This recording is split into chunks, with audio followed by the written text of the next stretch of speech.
Okay, but now stay seated, don't go to the wonderful places on campus, because we have a first speaker, and our first speaker is Ramanujan Sury from Bangalore, India, and he's going to talk about bounded factorizations for matrix groups over rings and applications, and it's going to be an exposition. Thank you, Benjamin. Also thanks to Angela, Uri, Amri, Pooja, and Christopher for inviting me to give this expository talk. And somewhat reluctant earlier to talk about something because I don't have too many new results. So that it's expository I like to do anyway. So I hope it's of some use to people who are doing different things. And I would like to kind of remember my collaborator and colleague Nikolai Vavilov, very versatile mathematician who knew 56 languages, and is a very wonderful person. Unfortunately, passed away suddenly last year. So, and thanking the organizers, I would like to do it with a limerick, which is this. I hope this is like the theme. So diverse topics, I guess. The 2 weeks at ICTS are memorable though short. A real bonus was to spot what? Distant cousin of zeta of S. Okay, so I hope this is what you also find. Okay, anyway, so let's start with it. I hope you're woken up now. No. So this is, as I said, an expository talk. Different aspects. Some of the aspects I've been able to contribute a little bit, and other things. Many people here are speaking also on that this week. So different types of what's called bounded factorizations or matrix groups over various types of rings. I'll tell you what kind of rings we can talk about. Number theoretic rings are among them, but they're more difficult. There are also rings, what are called stable rank 1 rings. It includes many other fields and so on.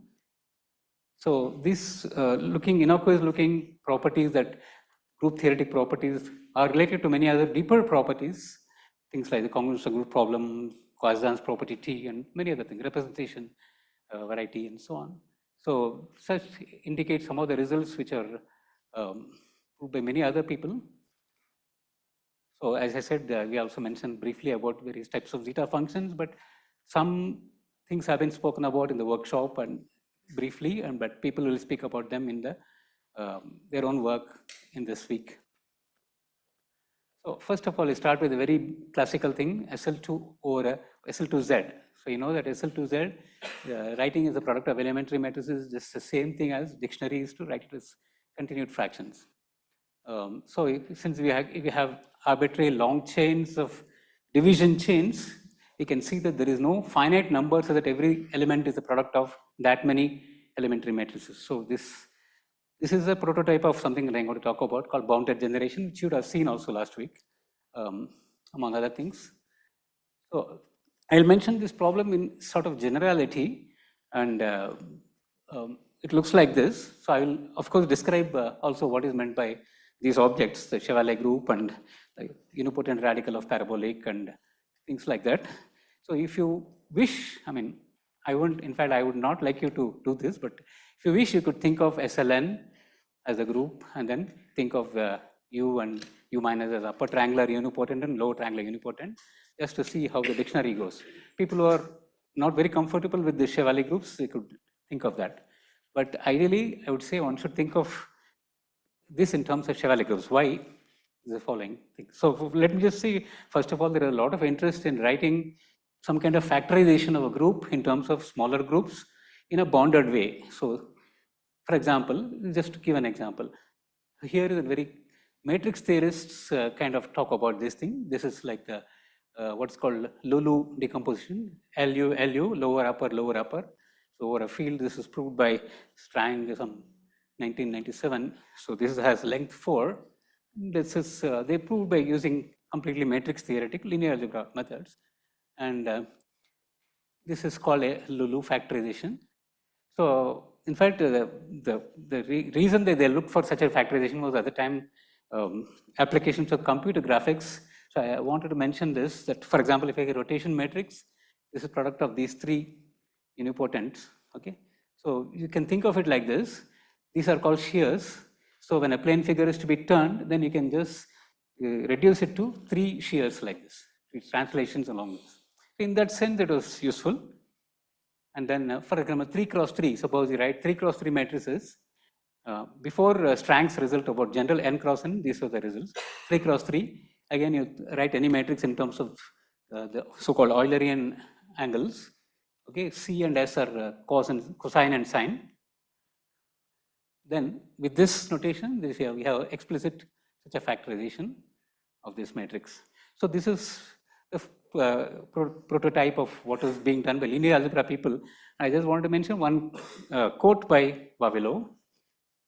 So he says, this is very interesting. He says, this fact got to the household of linear algebra decades after it became standard in algebraic K-theory, and at that time in a much larger generality. However, as we know, the walls between different branches of mathematics are high. Many works addressing the length of unit triangular factorizations show that experts in one field are usually completely unaware of the standard notions and results in another field. It is hard to imagine how much time and energy could have been saved should millions of programmers and engineers learn the words parabolic subgroup, Levy decomposition, rather than persisting in. So this is the comment that he makes. He uses very flowery language usually, and I wanted to just produce this. So in community, there is people are not aware of what is being done in other things. Okay, so let me just say, over finite fields, for example, look at this. This is the p-Sylow subgroup in this characteristic, defining characteristic of the group. So look at, as I said, SLN or something like that, classical group, and you take upper triangular nilpotent. So this kind of factorization, for example, Liebeck and Pieber proved this earlier. This is a factorization of length 13, upper U, lower, upper, lower, like that, and then power 6, and this is length 13. Later, they also showed that length 5 suffices. Because the methods, these methods also give other things, not only for Chevalier groups, even twisted groups and whatever they are. But the point I'm trying to say is that all this can be viewed in a very simple manner, not only what over finite fields, but over more general rings. So this is a general result, which I talk about. This works for commutative rings of what's called stable rank 1. I'll define what that is. So it sort of generalizes in uniform way many other results, many actually. So, and later I also say something about number of rings. Okay, so what is stable rank? Stable rank of a matrix, of a ring is, so these definitions also work for non-commutative ring, but we are going to stick with commutative rings. So this is whenever x and y are unimodular, so to say, then there exists a z such that this happens. Then we say stable rank is 1. What are the examples of stable rank? Fields are examples, semilocal rings, and rings of all algebraic integers, and also rings of entire functions. So there are many other examples. These are included in them. So of course, there is a more general notion of stable rank n+1, which I just gloss over here. Okay, so this is a theorem that I mentioned, one of the theorems which very easily actually. I'll tell you what the idea is. So stated in terms of general Chevalier groups, I'll recall some of the definitions. But you take a reduced root system and take a commutative ring of stable rank 1, and then you say the elementary group, the group generated by elementary unipotents, that has this length factorization of length 4. And we can also show that once R has some units other than 1, other than plus minus 1, then this length is the minimum possible. And this is of course immediate just by looking at the so-called toral subgroup. I'll come to this. This is just a statement, okay? So,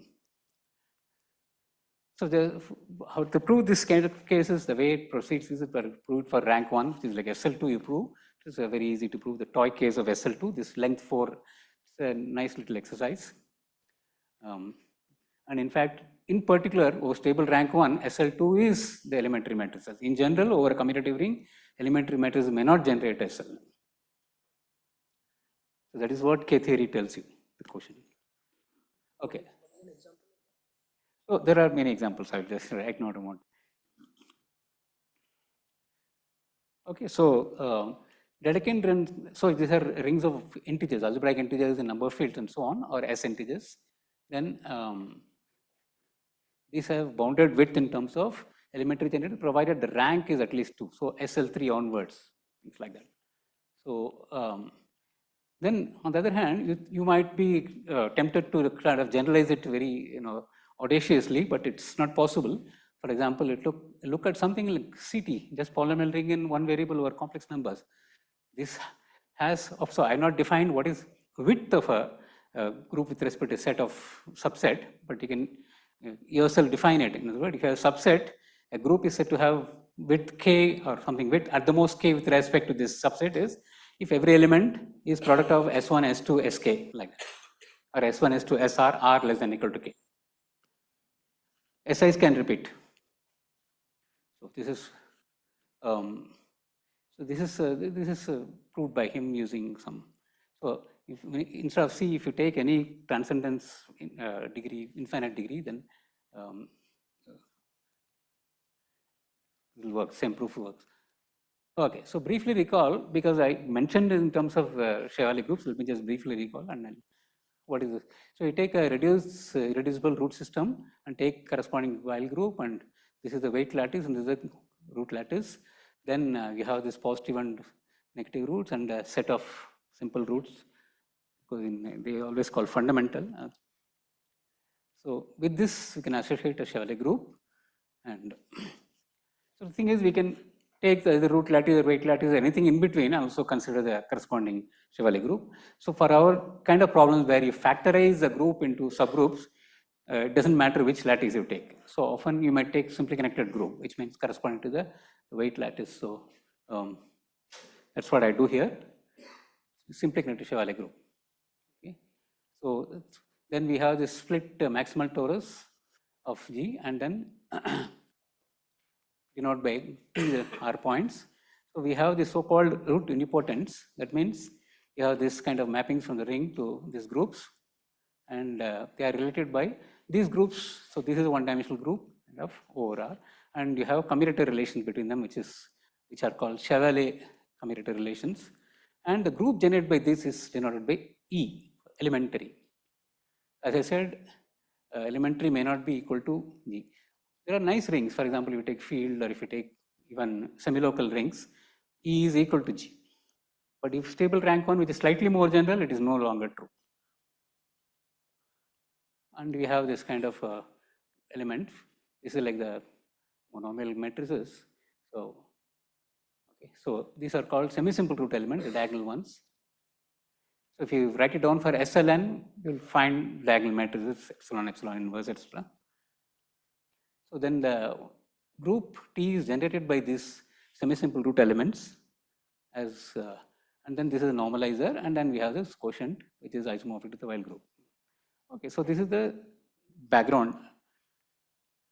So here is a small, very simple, I mean, in some sense obvious observation, which is turns out to be very useful. The elementary group is generated by these X alpha size, where alphas go through the plus or minus the simple roots, and xi runs through the ring elements. This is useful, and if you look at B and B minus the Borels containing T, then we have symmetric decomposition, symmetric product decomposition in terms of this U and U minus, which are generated by root unipotents for positive roots and negative roots. This is what he meant. So then there is a Levy decomposition, and this is what. So in fact, I earlier included a proof of the theorem 1, but I pushed it aside because there are many other things I want to talk about. If anybody is interested, I'll tell you the proof is quite simple. Proof of theorem 1 is quite simple. There will be theorem 2, which is again analog of the so-called Gauss decomposition in matrices.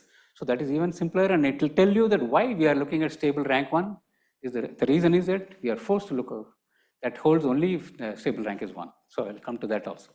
But I have not included a proof of this, but this is the Gauss decomposition I talked about. Again, you take a root system, and as usual, if somebody is not comfortable, they could look at, think of SLN and so on. So for the simplified Chevalier group, this is contained in the elementary group. Okay, T can be generated by this. This is all well known from the relations. When the group is not simply connected, this can be different, as I said. And then you look at this intersection of the torus with the elementary ones. then this is itself smaller than the torus here. Okay, so the same I mentioned theorem 1, which is about the elementary group have a length factorization of length 4 in u minus. Here is another decomposition where this total thing is also involved. The elementary group is h u minus u. Okay, and this is for rank 1, and it says that, as I tell you right now, that stable rank 1 is necessary also for this theorem to hold. Why? Let's just see. In between, whenever possible, I'll give an idea of proof because it's simple ideas. So here, stable rank 1 is equal to this condition. Whenever you take a non-zero ideal, then this is from the units to this units, it's surjective. If you look at the condition A plus BC is unit and so on. Then if, suppose you look at SL2, suppose it has a decomposition as in this theorem, then so look at two elements A and C, which are co-prime, so to say, they are unimodal. Then look at this matrix formed from AC in SL2. The fact that SL2R, if you assume has such a decomposition, we will show that the stable rank of R must be 1, which means I would like to show that A plus something 10C is a unit. And you can see, just write down this decomposition for this matrix, and you'll find that, so this is your U and U minus, and this is H times U. You just solve for it, and you'll find that this is a unit. In other words, this kind of decomposition of length 4 can happen only for stable rank 1. It's one thing to say, okay, I am proving something for stable rank 1, which includes some fields and some other nice rings. To say that this kind of decomposition with this length forces stable rank 1. This is observed later after doing the first theorem. Yeah. So this is what I call as theorem 1. Yeah. So this is the decomposition into U and U minus unitriangular. So these are unitriangular matrices, upper triangular unipotent and lower triangular unipotent, like that. But there the total elements are involved. Gauss decomposition.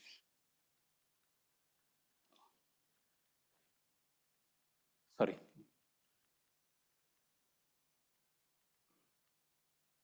Okay, I will come to some. Yeah. I mentioned that this forces the stable rank to be 1.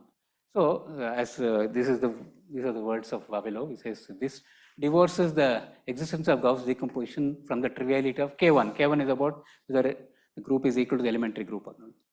In fact, so in any case, we are trying to prove for the elementary group some kind of factorization. So there are two immediate corollaries. One is that the elementary group, every element is conjugate to something of this kind. And we have this length 5 factorization. Of course, we already have length 4. If you start with a better induction step, length 4 is in theorem 1. Okay, so this is for the U minus. The point was that many results of this kind have been proved by many people in over finite fields and other things, piecemeal like that. So each time, so this just includes all of them, so to say. Okay.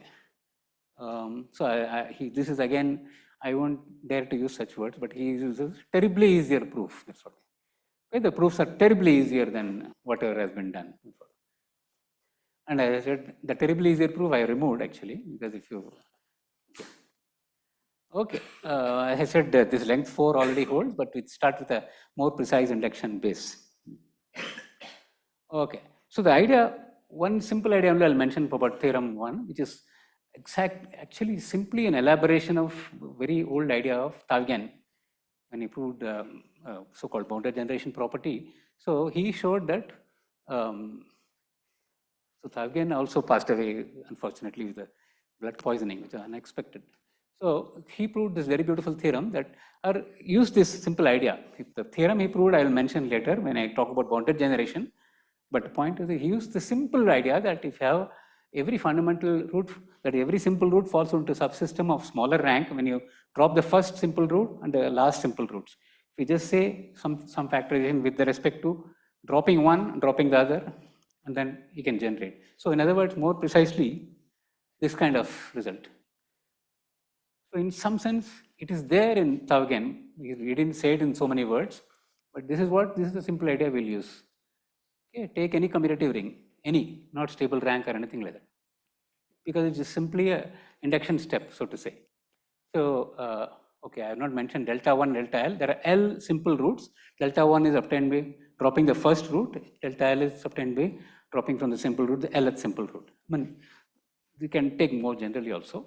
Basically, you want all simple roots to fall into subsystem where, smaller ones. So these two you take, and suppose over each of these you have such a decomposition of certain length L. Then for the whole root system you have. So as simple as that, and it is just using Levy decomposition. Point is that the proof is simple and everything, but unfortunately people have not bothered about this. They have just proved in their own ways. Okay. Okay, anyway, as I said, one simple idea is that how to prove theorem 1, the kind of factorization. Theorem 2 is saying that from a smaller system you have a length than from. So then for the starting base case, the toy case, and then fact that this kind of simple idea, if you have a generating set, which, so you want to say this is the whole group, and you just prove something of this kind. And it is called a ready-made there, tailor-made there to have such sets X. I don't mention what that X is, but from the root unipotence. Okay, so after this was done, people have been proving relative iterative. So for example, you want to say for elementary group with respect to congruent subgroup and so on, what is meant by congruent subgroup. So if you have an ideal in a ring, then you can have a notion of an I stable rank for an ideal, which is sort of similarly defined. So it's with respect to this I. Okay, so there is a given a non-zero ideal in a commutative ring, you have this stable rank of that. And so once again, if you take this elementary group, what you have to do is you take elementary group with the entries from I, but you don't just take that, you take the normal subgroup generated by that. You take the normal subgroup generated by that. Okay, so if this is what it is generated by. It is not simply the elementary group generated, but normal subgroup. So using the same idea, I think this perhaps 2-3 years back, they proved that this kind of decomposition, which we just now talked about, there's a relative version. Whenever stable rank of the ideal is 1. There are some technical hitches, but they are able to overcome that. Idea is the same, meaning inductive. The induction is always a very bad proof, we know that, but at least it's very convenient. Okay. So, so we also talked about the ring of integers in number field, which I will mention later. Because I mentioned our stable rank 1. These rings are not, ring of integers are not of stable rank 1. Okay. So there something else is required. But you see the same thing they could, in that paper, they could also do something for these rings and show something kind of, this is called Tija, which is like Xij is the root unipotent with entries in R, Xji with entries in I, Xij, so the inverse of that, conjugate an element Xji of the ideal by Xij of something ring, like that. These are called the Wasserstein transfections generators. So they showed bounded generation with respect to that also. So in fact, I shouldn't say very recently, it's 2023, 2024 is getting over. So this is, he showed that there are very explicit bounds for this width, the number of elements required in terms of this kind of invariance on the number field. Okay, so I just want to mention another little thing which is related to this covering number. So a lot of people here, and Martin and so on are here. So covering number is something which is a very old problem which has been studied. Suppose you have a conjugacy class in a group, general group, then you can think of C power C being G. C power C simply means C1, C2, sorry, X1, X2, XC, product of C things in C. It doesn't mean C powers. So for instance, it is now known that C square is G for any finite simple group. Okay, before that, for example, Lev had shown that for PSL, more precise results, things like if the cardinality is large enough, then there exists, not only there exists a conjugacy class, they can say something like unipotent conjugacy class and things like that. So more precise results are there, older results, these are older. And now this is known. I'll tell you something more about it. In fact, in the algebraic group setup, Simeon has shown that using the same theorem, that first theorem I mentioned with Vavilov and Smolensky, that a simple algebraic group over an algebraic closed field of what's called a good characteristic, certain characteristics you will avoid, and so then any unipotent conjugacy class, this holds for certain appropriate C. In fact, you can say like more precisely what C is. I probably don't. Okay, I have mentioned it here. You can say things like this. Okay, so for the unipotent conjugacy classes, this kind of thing will do. This is depending on the rank and rank of the group and rank of centralizer. So there is notion of distinguished unipotent conjugacy classes which are of importance when you classification, so-called Bala Carter and so on. That you can say something better like this. For distinguished unipotent conjugacy classes, you can get a uniform bond. Okay, this is from the algebraic group setup. So as I mentioned, whether you are doing over a particular ring or doing an algebraic group, then the same idea works. So I think perhaps the latest issue of, at least that I have seen, mathematician Alan, these people have shown that a very more general phenomenon occurs. We are talking about conjugacy classes. Now we can think of any word here. So I'll talk a little bit about words again, but since it is topical here, I mentioned the word thing here. If you take any word in, okay, finitely many alphabets, and suppose for every finite simple group, 6th power of that word is trivial, unless the word is actually identically trivial for some finite simple group. So really it's much more general. So think of words like commutators, other things, powers. So this is much more general. So here is something which I found by accident. In fact, this person from ETH, I think he contacted us about this. So he used this theorem, which is our simple theorem, and then did something, the following thing. So unit triangulation theorem in this context of something called Gromov-Wasserstein problem. Of course, Gromov didn't call it Gromov-Wasserstein, but anyway. So this is what you consider. You look at the topological space and look at maps to SL and C, which are null homotopic. Okay. Then you want to write it as a product like this, where these are the n and 10 minus 1 by 2 size. Okay. And so instead of general holomorphic map, suppose you take a polynomial map, okay, so from one variable, then this is simply true because we have Cx is a Euclidean domain. So we have such factorization. On the other hand, as soon as you make it even higher degree, like C2 or something, then even degree 2 polynomials are there, which don't have such a factorization. This is some famous example. See, I was coming to this. This is so-called PM-Cons example, where this is not an elementary group. Okay. So even for polynomials of higher degree, more variables, it is not true. But if you take higher degree, they do have it. Okay. This is of degree 2. Degree 2 is always bad. 2 is a very odd person. So Gromov and Wasserstein considered this mapping into finite products like this. So recently, these two people have, okay, not recently, 2012.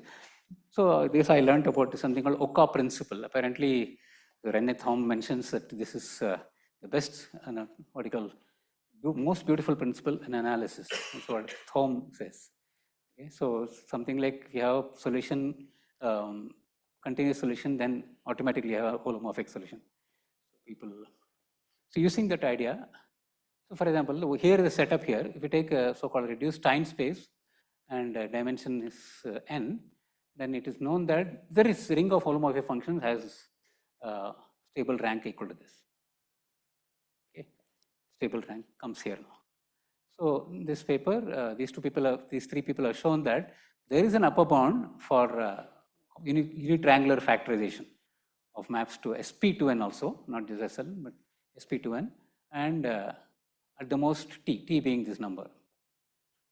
In fact, you can compare the t for the n and with the SP2 case. They just reprove, they just say the same proof that we had, same theorem that we had. and then use it. We never thought of that. In this context, they also go on to show something like Kazan's property T. I talk about it. Kazan's property T is something about a group having, the trivial representation being isolated in the space of all in the unitary dual. Okay, so they also proved in that property T also. So in fact, these are the first examples of non-locally compact groups. When you talk about property T, talk about locally compact groups. Okay, now another related notion is so-called commutator widths. So unitriangular factorizations or Gauss decomposition, they are related very well with this kind of thing with respect to commutators. So a group is said to have commutator width n if look at the commutator subgroup. Okay, every element of this is product of at the most n commutators. Okay, meaning n being the smallest when you say commutator width. So for example, it may be infinite also. Okay, so now so-called big conjecture called over conjecture asserts that commutator width of every finite simple group is 1. And also you can prove for other groups like symmetric groups on infinite sets. So then this is a famous old paper of Wasserstein and Wieland in the 1990s. They got bounds for the commutator width of classical groups or commutative rings. So here some interesting phenomenon occurs. So if the commutator width is less than equal to if the stable rank is 1. And if the stable rank is finite, it's still possible that this commutator width is infinite. Okay, but suppose there is a stable rank is small compared to the size n. And if the group has finite commutator width, then you can say from large enough onwards, 4 suffices. This is purely linear algebra paper. And I'll just say this: Smolensky used the same methods and proved that for stable rank 1, commutator width is at least 3, 4, or 5 at the most. He specifies when it is 3, when it is 4, and so on. As I mentioned again, I repeat here, this has infinite commutator width. I mentioned about infinite width with respect to elementary matrices, but also with respect to infinite commutator width. So, so you cannot even generalize to SLN. The stable rank is not 1. So Smolensky also uses factorization, and okay. So I just want to briefly mention that Smolensky's method, although it uses technology of Chevalier groups, it's simply Wasserstein's method, which is proving some kind of producing a companion matrix. So it's worth looking at Wasserstein-Wieland's old paper. It's nice. Okay, image of general word maps, not just commutators. As I said, have been studied now. There is an old result of Harma Borel, which says that any image of any non-trivial word is dominant, the algebraic geometry sense. So more general version of over conjecture has been proved now. It is now known that when the simple group is large enough, order is large enough, then 2 will do. So remember, there I mentioned conjugacy classes. Here I am mentioning general word. Okay, and Martin and Avni, Gelander, and Schaller proved that if we have a prime such that n divides p minus 1, then for this periodic group, commutator width is 1. Everything is a single commutator. So more generally, okay, if you take a local ring, then every element of this, which is outside the first congruent subgroup, is a single commutator. When n is small enough compared to this residue field size, the same paper. For general words and periodic semi-simple groups, let me see how much time I have. Okay. For general words and periodic semi-simple groups, they show the following beautiful theorem. If we take 3 non-trivial words, okay, then image is a full group, provided P is large enough. So incidentally, I should say that since I am not indicating any proofs here, whichever is difficult, at the end I have given references.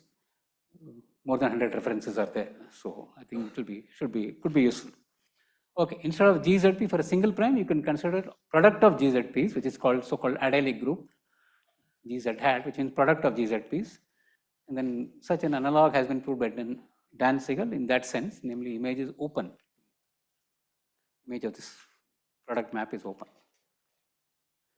Okay, so since we talked about commutative width, I quickly recall very old results in commutative width. Interesting again, we have commutative width of GLNF is 1 if algebraically closed. In the case of real closed field, it is at the most 2. And in general, it is for SLN, it is at the most n. But for compact topological groups, for which the commutative group is dense, we have commutative width is 1. Each is a single commutator. And if you have non-abelian finitely presented groups, and then look at these are all finitely presented and non-abelian, then the free product has at least this much commutative width. And for nilpotent groups, for example, if you take finite groups for which the commutator is cyclic, then this can be unbounded, meaning run through such groups. Examples to say these are unbounded, but if you just let G vary over nilpotent ones, again the commutative width is 1. And if you take the continuous function, the ring of continuous function, then again, if n is at least 3, then you have finite width. And if 2, of course, is always the odd person out.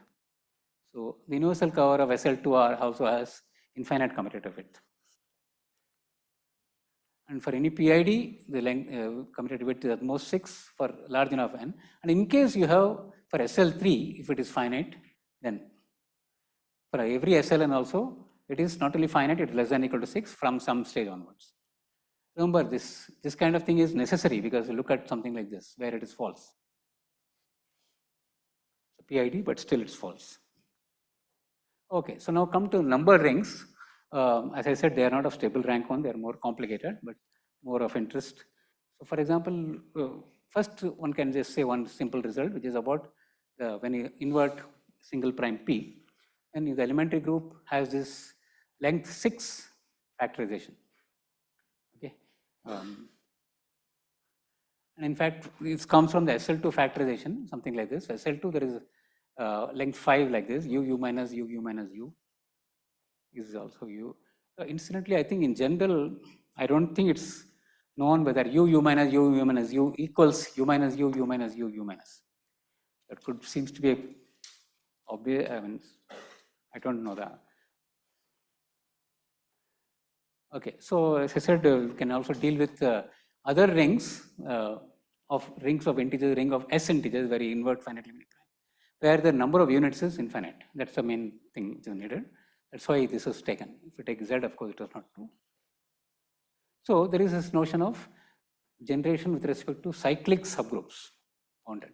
This is what is called bounded generation. So let me formally define and come to this. So a group is abstract group. This is abstract group is boundedly generated with the degree less than or equal to n if it can be written as product of cyclic group. This set is equal to this whole group. So this is called boundedly generated. So if you take, for example, if you take a SLN or something and you take finite width with respect to elementary matrices, and if the ring is finitely generated, then it has bounded generation. Because with respect to some width, finite with respect to some set, that set may be quite large. So this notion is kind of okay. You can easily see that free groups don't have bounded generation because you can form words like that. And so SL2, which has a free group of finite index, also does not have, because this bounded generation also is adopted by subgroups of finite index. And so groups like SL and Z for n bigger than or equal to 3 has bounded generation by elementary matrices. So in fact, elementary proof has been given by Adian and Menike in using Dirichlet's theorem. So it's a simple enough proof. In fact, more recently, actually some years back, Bogdanika wrote to me asking whether this is known to be formed. I said this is not known, so he immediately adopted that proof, and he had a version of bounded generation proving based on the following analog of Kornblum and Artin. Analog of Dirichlet's theorem for the function field case. So F is a finite field. Okay, so in fact, it's not known for many other things, like if we take Q here, bounded generation is there or not, one doesn't know. Okay, I'll mention that. Anyway, so the same kind of method that earlier was for SL and Z, he could adopt and prove such a thing. Okay, if you take polynomial rings, for example, from the Reith product, I think the very first day, maybe Benjamin mentioned that this is a subgroup of, you can think of it like an upper triangular subgroup of this ring. So this does not have bounded generation. In fact, a more general result I just mentioned, if A Reith product B can have bounded generation if and only if A has bounded generation and B is finite.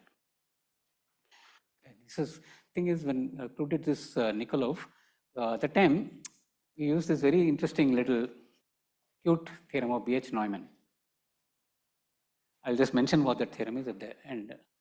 So Carter and Keller first proved the bounded generation for SL and O for the ring of integers and is bigger than or equal to 3. Then Thavgen, that is the paper I mentioned earlier, where he showed that there are two papers that he has on. So both have this idea which I mentioned earlier, and he showed that bounded generation holds for S arithmetic groups in quasi-split groups. So only split and quasi-split groups are known, and later Rapinchuk and his student Erovenko showed it for certain orthogonal groups. So till now, no other isotropic groups bounded generation is known. When do you expect it? So I'll say here, bounded generation has deep consequences. So that can tell us when you can expect it. Finiteness of character variety, etc. For instance, as I said, Andrei Rapinchuk showed that if you have an abstract group with this fabulous property, so-called finite abelianization, which is Bas calls it a fabulous property.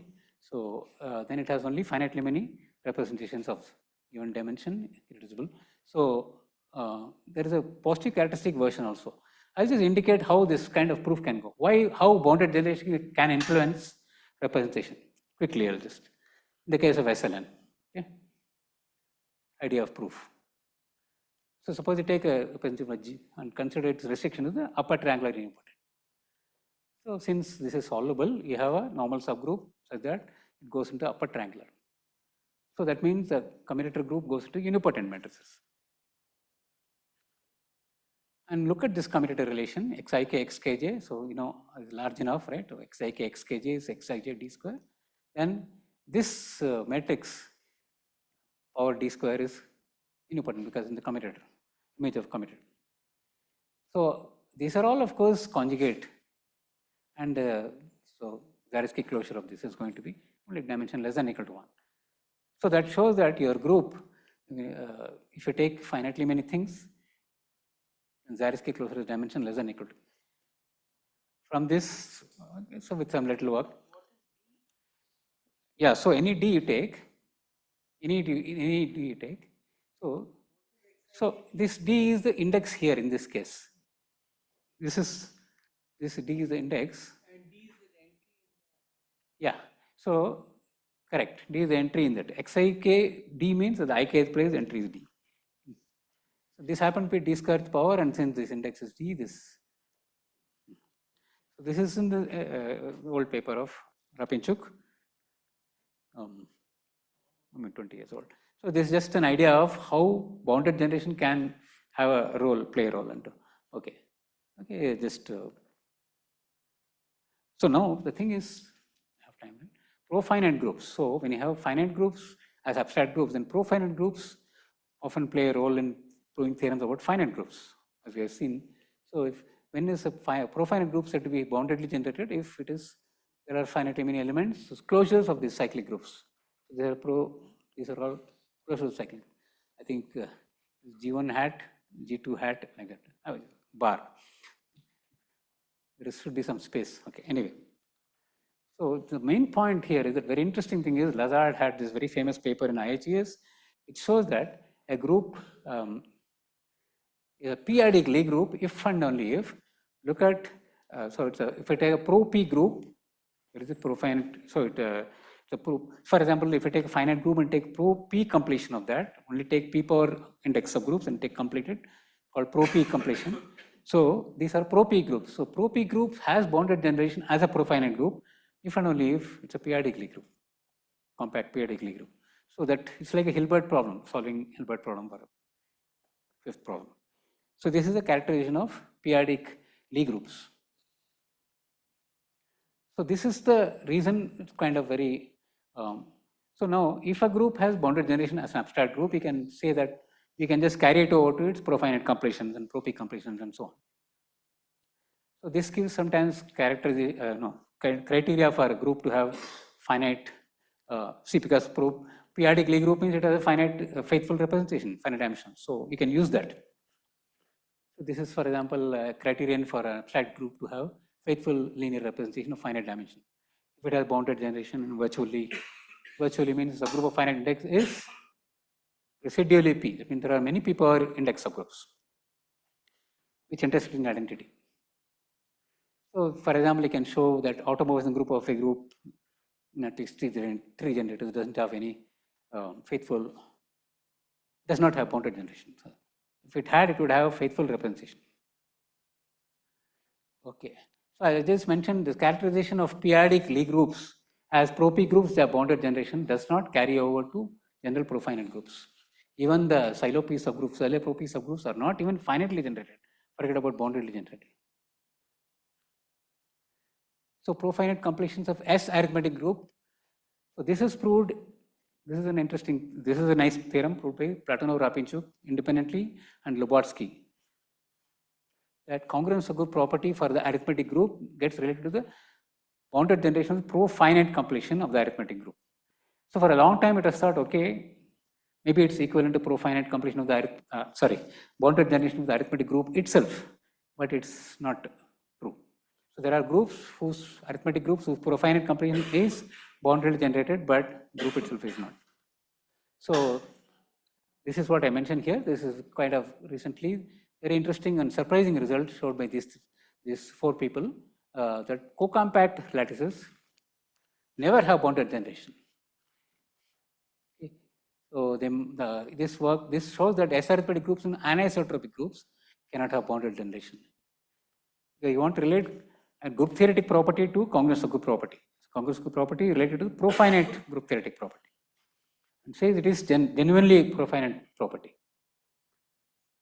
I will, since for short of time, I just want to skip over this, what they do, something interesting they do. But anyway, at the end I mentioned here, positive characteristic, it turns out that only positive groups which have bounded generation are so-called virtually abelian ones. So it's a zero characteristic situation. The phenomenon is a zero characteristics phenomenon. So another thing which Shalom had noticed this connection between bounded generation property T. So property T, as I mentioned, is the property that the trivial representation is isolated, this unitary dual. So for a discrete group, it implies things like finite abelianization, finite generation, and so on. So for the groups, Shalom obtained explicit so-called Kazan constants using the bounded generation. And interestingly, he showed that for this ring, so this is very nice, this is sometimes called universal ring, because all these rings of integers in number fields are quotients of this, but they're all finitely generated over. So if we know this has bounded generation, then we can show property T. That's what he showed. But of course, I'll tell you that there's still many things are unknown here. Bounded generation here is not known completely. Okay, finite generation is known, but yeah. Open question whether this has bounded generation, even for single variable. Remember, for C it is false. Even for ZP, periodic integers, it's not, because the falsity for C uses the fact that it's a field. So ZPX also it is not known, SL and ZP. Yeah. No, so transcendental. So for C, or you can take other fields which are not algebraic. So you might think ZP is also uncountable and so on, but it's not known. Okay, so yeah, I mentioned this earlier. I said, yeah, this doesn't work for the periodic integers. How much time I have? Let's see. Almost over. Okay, so then I'll jump into something. I just want to mention also what Martin, Kasparov, and Nikolov proved, that these universal lattices have a weaker property not property T, it's not property tau, just slightly weak. So I'll skip this. Yeah, and then skip this also. There is some very interesting thing that Shalom and so on notice later. So I just want to mention this open question here. Suppose you have, I think it's still open. You have, are there constants such that each matrix is a product of at the most A elementary matrices whose denominators are bounded by Q, P. So this is I mentioned that we had to generalize some Dirichlet's theorem and two things. And this also I skip because this is just for the sake of completion. I was not planning to talk about it anyway, but I do want to mention something at the end here. Neumann is also not. Yeah, so subgroup growth and zeta. Here is a, people have talked about zeta function of a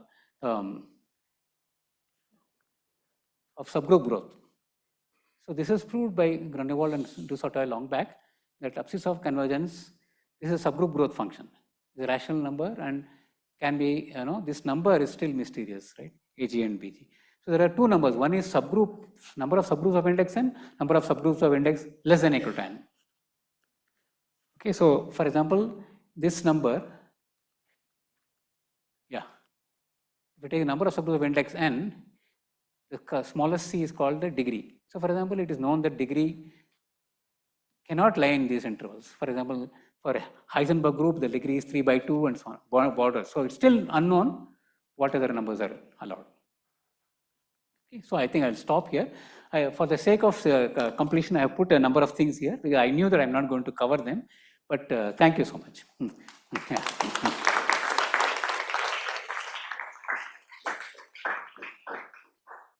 Thank you for covering such a wide range of topics and also mentioning lots of open problems. So maybe there's some short question. Yes, please.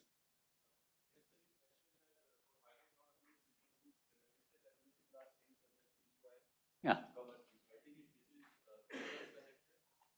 Which one? Who's coming? Thompson. Yeah, yeah.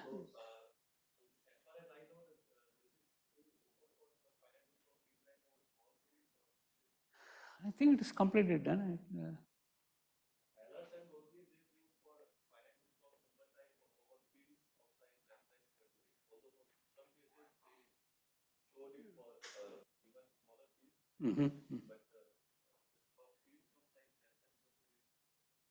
Okay, I thought it is. I'll check. Let me. Yeah. Yes. Liebeck and so on. Yeah. Yeah, I know. But I thought this was also done. So finite groups of Lie type, it has been some things open. You're saying?